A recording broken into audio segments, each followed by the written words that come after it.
السلام علیکم. آپ دیکھ رہے ہیں کھرا سچ ود مبشر لقمان، اور میرا نام مبشر لقمان ہے. کچھ خبریں جو آج کل بڑی پاپولر ہوئی ہوئی ہیں اور سوشل میڈیا پہ چل رہی ہیں، ان کے اوپر میں آپ کو اپنی ایک رائے دینا چاہتا ہوں، جس میں سب سے پہلے رضا باقر جو گورنر اسٹیٹ بینک ہیں، ان کی ایک پریس کانفرنس ہے جو لنڈن میں وہ کر رہے تھے. اور پتہ نہیں کون سی انہوں نے سبز چائے پی تھی یا نیبو پانی پیا تھا کہ اس کے بعد وہ ایسی بہکی بہکی باتیں کرنا شروع ہو گئے. لیکن میں اس کو بڑا سیریس لے رہا ہوں، ان کی اس بات کو، اور اس کی بڑی ریمیفیکیشنز ہیں، اس کے بڑے دور رس اثرات ہیں، اور اس کو سمجھنا ہوگا. اور بہت سی باتیں جو میں پہلے جن پہ میں یقین نہیں کرتا تھا، ان کی اس اوپن پریس کانفرنس کے بعد مجھے اس میں کوئی شک نہیں رہا. دوسری چیز جو ہے، عاصمہ شرازی آج کل زیر عتاب ہیں، اور بہت زیادہ ٹویٹر پہ، فیس بک پہ، ہر جگہ ان کے خلاف ایک محاذ گرم ہے. اور میں نے دیکھا ہے کہ جو بھی ان کی مدد کرنے کو آتا ہے، جیسے مہر بخاری ہیں یا کوئی اور ہے، تو وہ بھی ساتھ ہی اس سیلاب کے ریلے میں بہہ جاتا ہے. اور اتنا ایک حضرت سرائی ہو رہی ہے ان کے اس کالم پہ جو انہوں نے بی بی سی کے لیے لکھا. تیسری چیز جو ہے وہ شوکت ترین کا وزٹ ہے، جو امریکہ میں آج اختتام پذیر ہو گیا، اور آئی ایم ایف کے ساتھ جو ان کی گفت و شنید تھی، اس کے بارے میں آپ کو میں کچھ بتاؤں گا. لیکن یہ بڑے اہم چیزیں ہیں. اور چوتھی چیز جو ہو رہی ہے کہ اب سے کچھ دیر بعد، جب تک کہ آپ ویڈیو دیکھ رہے ہوں گے، تحریک لبیک پاکستان جو ہے وہ اپنے لانگ مارچ کی طرف رواں دواں ہوگی. آلریڈی سیکیورٹی ارینجمنٹس ہونا شروع ہو گئی ہیں، اسلام آباد سیل ہونا شروع ہو گیا ہے، لاہور میں بھی داخلی راستے جو ہیں ان کو بند کیا جا رہا ہے، کنٹینرز رکھے جا رہے ہیں. کیا یہ روک پائیں گے کہ نہیں روک پائیں گے، اور کیا تحریک لبیک والے صحیح کر رہے ہیں غلط کر رہے ہیں، اس کے اوپر بھی ایک میں نظر ڈالوں گا. لیکن سب سے پہلے رضا باقر صاحب کی جو پریس کانفرنس تھی جو انہوں نے لنڈن میں کی، اور جو انہوں نے ڈالر کے حوالے سے کی کہ دیکھیں یہ چند لوگوں کو نقصان اور چند لوگوں کو فائدہ ہے. تو رضا باقر صاحب، اگر یہ کو میرے جیسا آدمی کرتا جس نے فائنانس کو پڑھا نہیں ہے، یا کوئی ایسا آدمی کرتا کہ جو نارمل اخبار نویس ہوتا، تو میں ہنس کے اس کو ٹال دیتا. لیکن جب گورنر اسٹیٹ بینک کا اس طرح کی بات کرتا ہے، وہ بھی انٹرنیشنل فورم کے اوپر جا کے کرتا ہے، تو مجھے اس میں کوئی شک نہیں ہے کہ آپ کو فائنانس کا بہت زیادہ پتہ ہے، اور آپ بہت قابل آدمی ہیں، اور آپ کی قابلیت میں مجھے کوئی ڈاؤٹ نہیں ہے، آپ کے کریڈینشلز کے اوپر مجھے کوئی ڈاؤٹ نہیں ہے. لیکن اب مجھے لگ رہا ہے کہ اس بات کا کوئی خاص مقصد ہے کہ لوگوں کو بیوقوف بنانے کے لیے آپ ایک جھوٹی بات کر رہے ہیں، اور جھوٹی ایک معاشی ٹرم آپ نے نکال دی پکڑ کے. اور سب سے بڑی بات ہے کہ ہمارا ملک جو ہے وہ ڈوب رہا ہے ان قرضوں کے نیچے، اور اس انفلیشن کے نیچے، اس مہنگائی کے نیچے. لوگ مر رہے ہیں، لوگ خودکشیاں کر رہے ہیں، اور آپ وہاں عوام کے پیسوں سے آپ ہوٹلز میں سویٹس لے کے ٹھہرے ہوئے ہیں، آپ کھابے کھا رہے ہیں، اور آپ پریس کانفرنسز کر رہے ہیں، اور ٹائی اور سوٹ پہن کر آپ وہاں پہ بتا رہے ہیں کہ کس طرح یہاں سے جو لوگ بھیجتے ہیں $500 ان کو اب زیادہ پیسے ملتے ہیں. تو آپ ایسا کریں نا، آپ ایسا کریں کہ رضا باقر صاحب ایک ہی دفعہ روپے کو گرا کے $500 تک کر دیں، تاکہ 25,000 بلین کا آپ کو فائدہ ہو جائے، یا $1,000 کا کر دیں اس روپے کو، پھر آپ کی منطق سمجھ آئے. یہ مجھے آج سے 1 سال پہلے، ناظرین، یہاں پہ اسی کمرے میں میرے پاس اسی دفتر میں ایک چائنیز کارپوریشن کے بہت سینئر ہیڈ آئے، اور وہ گورنمنٹ کارپوریشن تھی، میں اس کا نام نہیں لینا چاہتا. اور یعنی اس کارپوریشن کا آپ سمجھیں کوئی 14-15 بلین ڈالر ٹرن اوور ہے 1 سال کا. تو اب یہ 1 سال پہلے کی میں بات کر رہا ہوں. تو انہوں نے مجھے کہا کہ ہمیں تو لگتا ہے کہ جو تمہاری حکومت ہے، یہ CIA نے اس حکومت کو لے کے آئی ہے، اور ان کا ایک خاص مقصد ہے. ہر جگہ پہ وہ اپنے بندے لگا رہے ہیں، وہ بندے جو خاص طور پہ ڈیول نیشنلز ہیں، جو دوہری شہریت کے حامل ہیں، چاہے وہ اسپوکس پرسن ہو، چاہے وہ کوئی اور ہو، چاہے وہ اسٹیٹ بینک میں ہو، چاہے وہ FPR میں ہو، تاکہ جب وہ ڈیمیج کر دیں یہاں پہ خدا نخواستہ، اور ریووکیبل ڈیمیج ہو جائے گا، تو اس کے بعد وہ اڑ کے پرندوں کی طرح باہر چلے جائیں گے، تو ان کا تو کوئی والی وارث نہیں، ان کو تو پوچھنے والا نہیں. یہاں پہ تو آپ میرے جیسے کو پوچھ سکتے ہیں، آپ اپنے آپ کو پوچھ سکتے ہیں، آپ کسی سیاستدان کو پوچھ سکتے ہیں جو اس ملک میں رہتا ہو، یا جس نے رہنا ہو یہاں پہ، جس کے بچے یہاں پہ ہوں. لیکن جس نے رہنا ہی نہیں یہاں پہ، جس کا گھر ہی نہیں یہاں پہ، جو ایک سوٹ کیس لے کے آئے، چاہے وہ حفیظ شیخ ہو، چاہے وہ کوئی اور ہو، چاہے رضا باقر ہو، تو اس کو آپ کیسے پکڑیں گے، کیسے پوچھیں گے؟ اور پھر ان ملکوں میں جا کے انہوں نے آرام سے بیٹھ کے دوبارہ سے IMF اور ورلڈ بینک کی نوکریاں کرنے شروع ہو جانا. تو مجھے انہوں نے کہا کہ بہت سالوں سے پاکستان آرمی جو ہے اور ISI ہے ویسٹ کی آنکھ میں کھٹتی ہے اور کھٹکتی ہے، اور اس کی ایک وجہ یہ ہے کہ دنیا کے صرف 7 ممالک ہیں جو نیوکلیر کنٹریز ہیں، اور پوری مسلم امہ میں پاکستان ایک ہے جو نیوکلیر کنٹری ہے، اور اس سے اگر کسی کو خطرہ ہے تو وہ اسرائیل کو خطرہ، اور اسرائیل آپ کو پتہ ہے کہ وہ مینا ہے جس کے اندر ہر ایک کی جان ہے۔ تو انہوں نے کہا کہ پاکستان کو اور پاکستان کی افواج کو اور ISI کو بڑے فورمز پہ یہ کمزور کرنے کی کوشش کر چکے اور یہ کامیاب نہیں ہوئے الحمدللہ۔ ISI کو بھی ایک زمانے میں بڑی کوشش کی کہ جس کو سویلین رول کے اندر لے لیں اور FIA کی طرح ہو جائے یہ وہ، تو وہ بھی ناکام ہو گئی۔ پھر افغان وار کے اندر بھی اب ثابت ہو گیا کہ پاکستان آرمی کا یا پاکستان ISI کا یا پاکستان انٹیلیجنس ایجنسیز کا کیا رول ہے، کس طرح وہ آؤٹ مینیور کر سکتے ہیں، آؤٹ پلے کر سکتے ہیں سپیریئر ٹیکنالوجی کو، سپیریئر اسٹرینتھ کو، تمام ملکوں کی کوئلیشن کو۔ ہندوستان دنیا کی اتنی بڑی طاقت ہے کہ معاشی طاقت بھی ہے، ملٹری طاقت بھی ہے، لیکن ہندوستان کے پر چلتے ہیں پاکستان پہ جب وہ آتا ہے، اس کی نیوی ایکسپوز ہو جاتی ہے، اس کی ایئر فورس ایکسپوز ہو جاتی ہے، اور اس کی فوج تو روز ایکسپوز ہو رہی ہے۔ تو کس طرح سے ان کو کمزور کیا جائے، کہ کس طرح سے یہ کبھی ایسی سٹیج آ جائے اس ملک پہ کہ یہ جو ہے اپنا نیوکلیئر ہماری مرضی کا کرنے کا یعنی رول بیک کرنے کو تیار ہو جائے۔ تو وہ ایک ہی صورت ہے کہ جس طرح سوویت یونین میں جب ہوا تھا کہ سوویت یونین کی جب اکنامک کنڈیشن ابتر ہوئی تھی اور بدتر ہوئی تھی تو وہ کرمبل کر گیا تھا، اپنی تمام ریجمنٹڈ آرمی کے باوجود، اپنے تمام 3000 نیوکلیئر ویپنز کے باوجود، تمام ہزاروں ایئر کرافٹ کے باوجود، ڈسٹرائرز اور شپس کے باوجود، سب مرینز کے باوجود، کیونکہ کھانے کو جب نہیں ہو تو پھر آپ کیا کریں گے؟ پھر لوگ سڑکوں پہ ہوں گے، لوگ دستوں گرباں ہوں گے، اور لوگ گتھم گتھا ہوں گے، اور وہاں پہ پھر وہ سارا سوویت یونین کرمبل ہو گیا، ٹوٹ گیا، اور جو ویسٹ کو تھریٹ تھی وہ انہوں نے اس کی اکانومی کو ختم کر کے اس تھریٹ کو ایلیمینیٹ کر دیا، اور وہ ایک رشیا بن گیا اور باقی تمام آزاد ریاستیں بن گئیں بیچ میں۔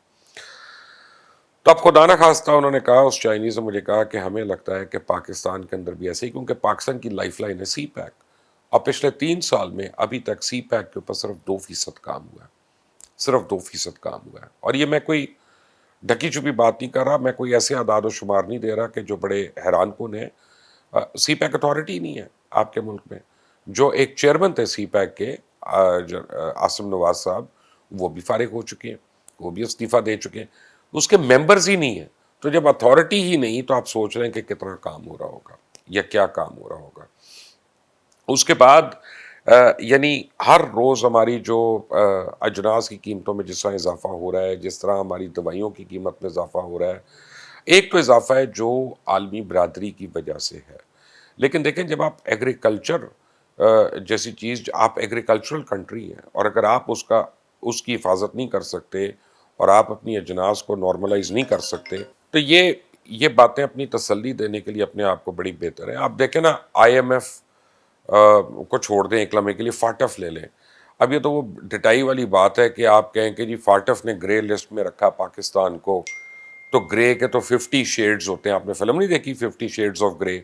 تو پاکستان اچھے والا گرے ہے اور پاکستان برے والا گرے نہیں ہے۔ تو اگر اس طرح کی دقیانوسی گفتگو کرنی ہے تو پھر خدا نہ خواستہ ملک ہی تباہ ہوتے ہیں، دنیا میں تہذیبیں ہی ختم ہوتی ہیں، سلطنتیں ہی ڈوبتی ہیں۔ کوئی ہمیشہ رہنے کے لیے نہیں ہے، اگر آپ اپنی کیئر نہیں کر سکتے تو کوئی اور آ کے تو کیئر نہیں کرے گا ہماری۔ تو ہمیں دیکھنا ہے کہ ہمارے کی پوسٹ کے اوپر کون ایسے لوگ ہیں جو واقعی پاکستانی ہیں یا پاکستان کے ہمدرد ہیں، اور وہ پاکستان کو اس جگہ سے نکالنا بھی چاہ رہے ہیں کہ نہیں۔ اب رضا باقر کی سٹیٹمنٹ کے بعد تو مجھے تو شک ہو گیا ہے کہ کیا واقعی CIA کا ایک پلان جو ہے پاکستان کو کمزور ترین کرنے کا، کیا وہ کامیاب تو نہیں ہو رہے اپنے اس پلان میں؟ کیونکہ ہر طرف اسی طرح کے لوگ بیٹھے ہیں اور ہمیں جھوٹی تسلیاں، جھوٹی چیزیں ہمیں دے رہے ہیں، اور ہم لڑائیوں میں لگے ہوئے ہیں ایک دوسرے کی، ہم کیریکٹر بیشنگ میں لگے ہوئے ہیں۔ اس کا ایک آپ ٹیسٹ کیس جو ہے آسمہ شرازی کا کالم ہے جو انہوں نے BBC کے اندر لکھا، اب ہر آدمی اپنا فرض سمجھ کے آسمہ شرازی کو اس میں جو ہے نا برا بھلا کہہ رہا ہے۔ میں آسمہ شرازی کے ساتھ میں نے کبھی کام نہیں کیا، میں نے ان کے ساتھ کسی ایک چینل پہ کبھی کوئی پروگرام نہیں کیا، شاید ایز اے گیسٹ کبھی کیا ہو، مجھے نہیں یاد۔ میری اور ان کی جو سیاسی سوچ ہے اس میں بھی بہت فرق ہے، اس میں کوئی دو رائے نہیں ہے، لیکن میں ان کی رسپیکٹ کرتا ہوں، میں ان کی رسپیکٹ کرتا ہوں کیونکہ ایک وائس ہے، وہ ایک اوپینین ہے، اور اوپینین کو یا وائس کو یا ایکسپریشن کو روکنا جو ہے وہ ایک گناہ ہے، وہ ایک غلط کام ہے۔ آسما شرازی نے اپنے کالم میں، میں نے آج خاص طور پہ پڑھا منگا کے کسی سے، بھئی مجھے دکھاؤ تو صحیح لکھا کیا اس نے، تو میں نے پڑھا، اس میں کسی کا نام نہیں لکھا، انہوں نے کسی کا نام لے کے برا نہیں کہا، انہوں نے ایک جنرلائز بات کی ہے، اور سچی بات ہے کہ اوپر شہباز گل کی ایک پریس کانفرنس کا بھی حوالہ آ گیا کہ وہ کہہ رہے کہ جب اس کے گھر کے کو پروب کرو کہ وہ پیسے کہاں سے آئے، اس کا فرنیچر کس طرح آیا۔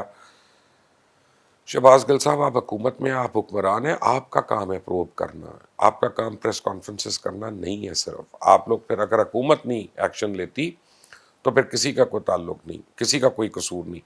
دوسری بات یہ ہے کہ میں ہمیشہ جس بات سے میں اپنے دوستوں کو اور اپنے ساتھیوں کو میں منع کرتا رہا ہوں کہ یہ مت کریں، جب ہم پرسنلائز اٹیکس کرتے ہیں، کتنا عرصہ ہم بلاول کے اوپر اٹیک کرتے رہے، سارے کے سارے اپنے گریبان میں جھانک کے دیکھیں کہ جی بلاول کی تصویریں شیخ رشید کے ساتھ لگا کے مذاق اڑا رہے ہیں، بلاول کی تصویریں جناب فضل الرحمان کے ساتھ لگا کر مذاق اڑا رہی ہیں، بلاول کے اوپر ہم نازیبا کلمات استعمال کر رہے ہیں کہ یہ ہے، یہ ہے، یہ ہے، اور نہ شیخ رشید نے نہ کسی اور نے اس کو برا کہا، یا عمران خان نے یا کسی نے بھی یہ کہا کہ یار یہ تم کر رہے ہو، یہ غلط کر رہے ہو، پلیز کیریکٹر اسیسینیشن نہ کرو، پرسنل باتیں مت کرو، اور مذاق کی تو بالکل گنجائش نہیں ہے۔ جب علی احمد نے جو ہے انہوں نے پریس کانفرنسز کی یا انہوں نے بیانات دیے، انہوں نے کہا کہ جی مریم نواز جو میک اپ کرتی ہیں ہمارے ٹیکس کے پیسوں سے ہے، انہوں نے بوٹاکس کرایا، انہوں نے یہ کیا، کیا وہ گری ہوئی بات نہیں ہے؟ کیا وہ نازیبہ بات نہیں ہے؟ آپ کسی کی بچی کے متعلق بات کر رہے ہیں، کسی کی بیوی کے متعلق بات کر رہے ہیں، تو آسما نے تو یہاں کسی کا نام بھی نہیں لیا۔ اور جہاں تک پیروں فقیروں کا تعلق ہے تو ناظرین پاکستان، میں آپ کو بڑے وثوق سے ایک بات بتا رہا ہوں کہ آپ لوگوں کی سوچ ہے ہمارا کون سا حکمران کسی پیر کے پیچھے نہیں رہا، کسی سے رہنمائی نہیں لیتا رہا اور کسی سے ڈنڈے نہیں کھاتا رہا، اور جو ہے یہ ایک ہمارا کلچر ہے، ہم کرتے ہیں یہ، میں نہیں کرتا، آپ نہیں کرتے ہوں گے، لیکن ایک اکثریت کرتی ہے۔ بلکہ آج بھی ایک ایسے پیر صاحب ہیں جو اس وقت بیریا ٹاؤن اسلام آباد میں رہائش پذیر ہیں، میں آپ کے ملک کی جتنی بھی بڑی بڑی شخصیات ہیں وہ سارے ان کے پاس حاضری دینے جا رہے ہوتے ہیں، اور میں نے خود دیکھا ہے، میری ان سے دوستی ہے، میری ان سے شناسائی ہے، میرا ان کے ساتھ گھر پہ آنا جانا ہے، ان کی فیملی میرے گھر میں کھانا کھاتی، میری فیملی ان کے گھر میں کھانا کھاتی، ہمارا ایک تعلق ہے آپس میں، اور میں نے بڑے بڑے ناموں کو وہاں پہ دیکھا ہے، میں نے امریکہ سے لوگوں کو آتے ہوئے دیکھا ہے ان کے آستانے پہ وہاں پہ۔ یہ ایک ہے، ہم اس میں کرتے ہیں، ہم بلیو کرتے ہیں، میں ذاتی طور پہ شاید نہ کرتا ہوں اس عمل میں بلیو، لیکن ہے بہرحال، اور یہ ہوتا ہے، اور لوگ یہاں پہ عاملوں کے جو سارے کہہ رہے ہیں نا کہ یہ صحافی نے غلط کہہ دیا، وہ تو تمام اخبار اٹھا کے دیکھ لیں پاکستان کے، خاص طور اردو کے اخبار، ساروں میں اشتہاروں کی بھرمار ہوتی ہے، عامل بابا، جین بابا، محبوب قدموں میں، بیوی غلام، ساس اپنا غلام، پرائز بانڈ نکلوا لو، کرکٹ کا سکور پتہ کرا لو، وہ کس چیز میں نہیں کر رہے، ٹھیک ہے نا؟ اور اس نے تو کوئی نام نہیں لیا، تو پلیز ایک حد تک کریں اور اس کے علاوہ مت کریں۔ آسما شرازی سے ہم اختلاف کر سکتے ہیں، اختلاف دلیل کے ساتھ کریں، اختلاف تہذیب کے ساتھ کریں تو پھر مناسب ہوگا۔ اب دیکھیں نا، شوکت ترین صاحب ایک فیلڈ وزٹ کے بعد پاکستان واپس آ رہی ہیں، آئی ایم ایف سے ان کے مذاکرات ناکام ہو گئے، اس کا مطلب یہ ہے کہ اگلے 15 دن کے بعد اس ملک میں شدید ترین مہنگائی کی لہر آنے والی ہے، شدید ترین مہنگائی کی لہر آنے والی ہے۔ آئی ایم ایف کو کیا کہنا تھا شوکت ترین نے جا کے؟ انہوں نے یہ اچھی انگریزی بولنی تھی، زیادہ اچھی انگریزی بولنی تھی، پاور پوائنٹ پریزنٹیشن کو اچھی دینی تھی۔ باٹم لائن یہ ہے کہ جو تمہارے خرچے ہیں، تمہاری آمدنی نہیں ہے، تم یہ قرضہ کیسے اتارو گے؟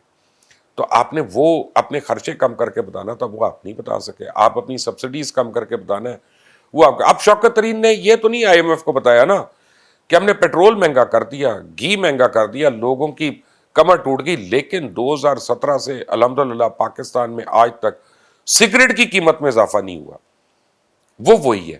پوری دنیا میں سگریٹ کی ڈبی $14 کی، $15 کی ہے، پاکستان میں $1 کی ہے۔ کیوں؟